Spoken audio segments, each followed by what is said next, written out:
Breaking news చూస్తున్నాం. ఢిల్లీ ఎర్రకోటలో భారీ దొంగతనం జరిగింది. జైన మత కార్యక్రమం లక్ష్యంగా చోరీ. పూజారి వేషంలో ఒక నిందితుడు వచ్చాడు. 1.5 కోట్ల విలువైన బంగారాన్ని మాయం చేశాడు. బంగారు కలసాలు, కొబ్బరికాయ చోరీ. సీసీటీవీలో దొంగ దృశ్యాలు రికార్డ్ అయినట్లుగా తెలుస్తుంది. దశలక్షన్ మహాపర్వ ప్రాంగణంలో ఈ చోరీ జరిగినట్లుగా సమాచారం అయితే అందుతోంది.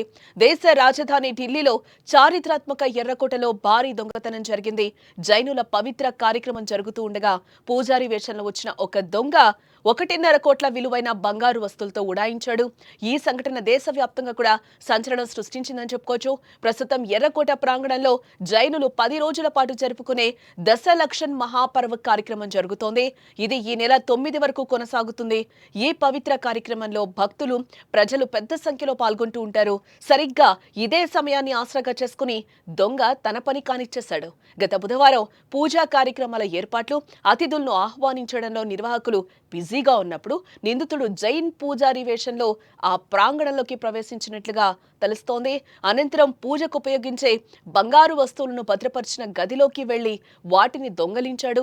దొంగతనం చేసిన తర్వాత అక్కడే ఉన్న ఒక సంచిలో ఆ వస్తువులను వేసుకుని అక్కడి నుంచి నిశ్శబ్దంగా జారుకున్నాడు.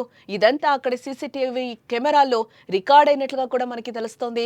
నిర్వాహకులు ఈ విషయాన్ని గుర్తించి వెంటనే పోలీసులకైతే ఫిర్యాదు చేయడం జరిగింది.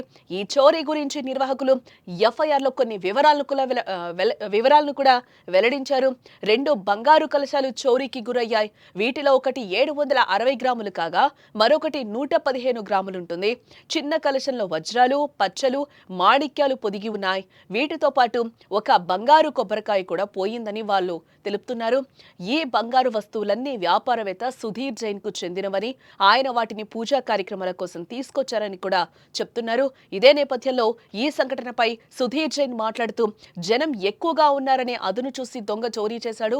ఈ వస్తువులు కేవలం బంగారంతో చేసినవి కాదు, అవి మా సెంటిమెంట్ తో ముడిపడి ఉన్నాయి, వాటికి వెల కట్టలేం అని ఆవేదన వ్యక్తం చేస్తున్నారు. గతంలో కూడా ఇదే దొంగ 3 ఆలయాల్లో దొంగతనాలకు ప్రయత్నించాడని కూడా మరో నిర్వాహకుడు పునీత్ జైన్ అంటున్నారు.